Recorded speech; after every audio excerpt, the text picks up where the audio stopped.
Bismillahirrahmanirrahim. Assalamualaikum warahmatullahi taala wabarakatuh. Kita masuk dalam topik yang ke-8 iaitu konsep pengagihan dalam Islam. Okey. Dalam topik ini kita akan tengok pertama definisi pengagihan Islam, yang kedua kepentingan dan matlamat pengagihan, dan yang ketiga fungsi pengagihan. Okey, yang pertama definisi pengagihan. Okey.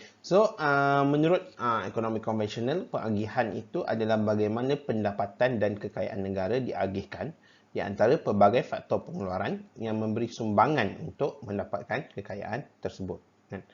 So kalau kita tengok dalam bahasa mudahnya, distribution in conventional sense is bagaimana kekayaan itu, pendapatan itu didistribute antara orang yang memberi sumbangan untuk mendapatkan kekayaan tersebut.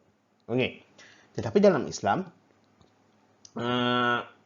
definisinya adalah pendapatan dan kekayaan itu diagihkan kepada di antara faktor pengeluaran dan juga bukan faktor pengeluaran. Kan? Maksudnya ada orang lain ataupun ada benda lain atau orang lain juga yang boleh mendapatkan kekayaan itu walaupun orang itu tidak terlibat, kan? Tidak menyumbang dalam pendapatan ataupun mendapatkan kekayaan itulah. Okey. Menurut James Edward Mead, pendapatan dan harta perseorangan diagihkan secara bayaran terus kepada seorang lain. Okey. Menurut Abdul Rahman, pengagihan itu adalah bagaimana hasil negara yang diperolehi diagihkan di antara faktor pengeluaran dan asas-asas penetapan bahagian yang selayaknya diperolehi oleh setiap faktor pengeluaran. Menurut Dweck, ekonomi pengagihan dapat dilihat secara khusus kepada perkongsian terhadap harta yang telah dikeluarkan oleh pemilik ejen atau ejen-ejen yang terlibat secara langsung dalam aktiviti pengeluaran. Dan kalau kita tengok definisi-definisi ini semuanya berkaitan tentang bagaimana harta ataupun pendapatan itu perlu didistribute ataupun diagihkan kepada orang yang terlibat dalam faktor pengeluaran. Okey. Menurut ekonomi konvensional, aspek pengagihan adalah tertakluk kepada sumbangan unit-unit ekonomi dalam mengambil bahagian untuk mengeluarkan harta. Kan? Unit ekonomi ini dikenali sebagai faktor pengeluaran atau factors of production. Okey. Menurut sistem ekonomi kapitalis, factors of production, faktor pengeluaran ini terbagi kepada 4, iaitu modal, buruh, tanah dan pengusaha, dan labor, capital and entrepreneur. Okey. Dan menurut sistem kapitalis juga harta yang dihasilkan melalui gabungan 4 faktor ini hanya diagihkan kepada 4 faktor ini sahaja. Okey. Agihannya seperti berikut. Okey, satu bahagian diberi kepada modal dalam bentuk bunga atau faedah. Maknanya capital akan dapat interest. Okey. Bahagian yang kedua diberi kepada buruh. Kan? Labor akan dapat upah, kan? Wages. Okey. Bahagian ketiga diberi kepada tanah, land. Okey. Land akan dapat sewa, rent. Okey. Dan bahagian keempat yang jadi lebihan daripada ketiga-tiga bahagian di atas akan diberikan kepada pengusaha dalam bentuk profit, iaitu untung. Okey. Dalam sistem sosialis, modal dan tanah tidaklah merupakan hak milik perseorangan, tetapi itu adalah hak milik negara ataupun hak milik bersama secara kolektif. Okey. Soal bunga, interest dan juga rent itu tidak wujud, kan? Dan dalam sistem sosialis juga entrepreneur ataupun pengusaha itu bukanlah seorang individu, tetapi negara itu sendiri, kan? Maknanya producer is the country, kan? Dan juga tidak wujud soal untung, kan, dalam sistem ekonomi sosialis, kan? Dan buruh sahaja yang hanya mendapat hak upah. Okay. Menurut sistem ekonomi Islam, pandangan terhadap pengagihan pendapatan dan harta ini berbezalah daripada kedua-dua sistem kapitalis dan sosialis. Okey, sarjana Islam bersepakat bahawa dalam sistem ekonomi Islam terdapat dua golongan manusia yang mempunyai hak terhadap harta yang dihasilkan atau dikeluarkan. Okey, yang pertama orang yang mempunyai hak utama ataupun primer. Okey. So golongan ini merupakan faktor pengeluaran yang telah mengambil bahagian dalam proses pengeluaran. Ini yang tadilah dalam bentuk upah, sewa, untung, kan. Tetapi kita juga ada orang yang mempunyai hak kedua ataupun sekunder, kan. Golongan ini tak terlibat secara langsung dalam pengeluaran, tetapi hak mereka diperolehi melalui ketetapan yang telah ditetapkan oleh Allah Taala ke atas pengeluar harta untuk menjadikan mereka ini sebagai rakan kongsi terhadap pengeluar tersebut. Okey, so siapa mereka ini? Okey, itu kita akan tengok sekejap lagi. Cumanya kita nak faham apa kepentingan pengagihan ini. Okey, so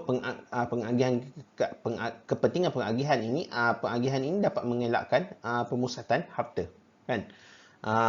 Ataupun hoarding of wealth. Okey, so pengagihan juga dapat dapat menghasilkan ekonomi yang adil dan saksama. Bukanlah nak katakan menghapuskan jurang, tapi merapatkan jurang antara golongan kaya dan miskin, dan juga melahirkan sifat mahmudah, kan? Seperti pemurah dan tidak mementingkan diri sendiri. So matlamatnya menghapuskan pemusatan harta, hoarding of wealth itu, sebabnya orang tidak boleh memonopoli hasil harta secara berseorangan ataupun kumpulan tertentu, dan kerajaan berhak campur tangan atas dasar kepentingan umum. Okey.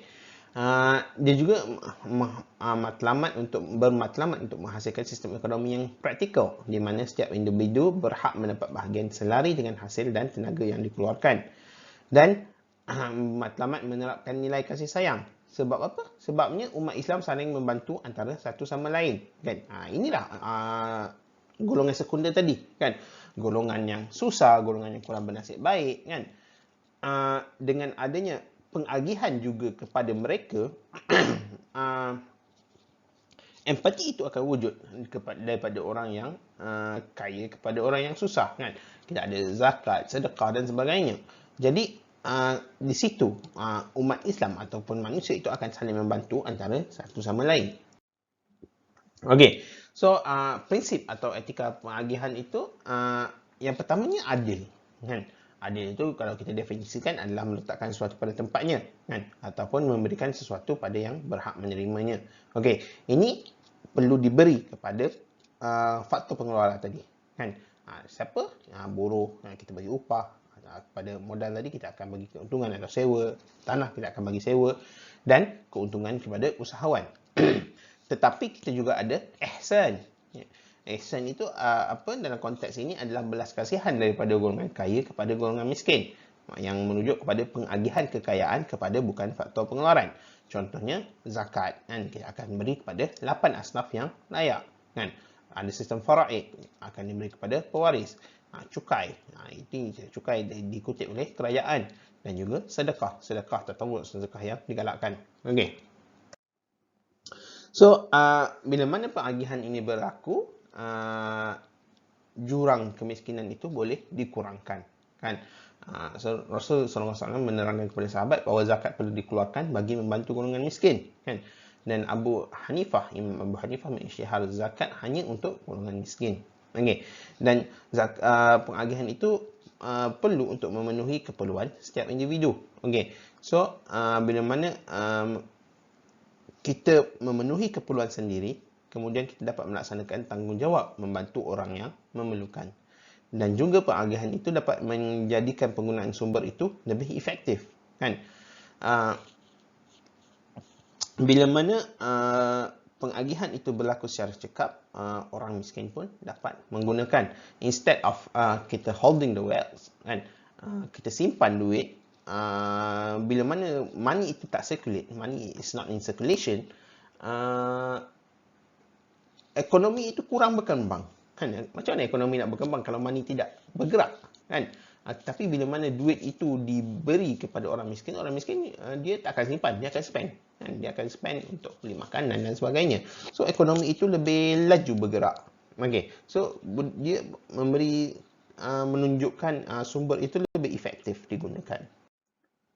Okey, so kesimpulannya, aspek pengagihan harta dan pendapatan adalah sangat penting, Dan juga penekanan dalam semua mekanisme pengagihan dalam sistem ekonomi Islam adalah berkonsepkan amanah, adil dan ihsan.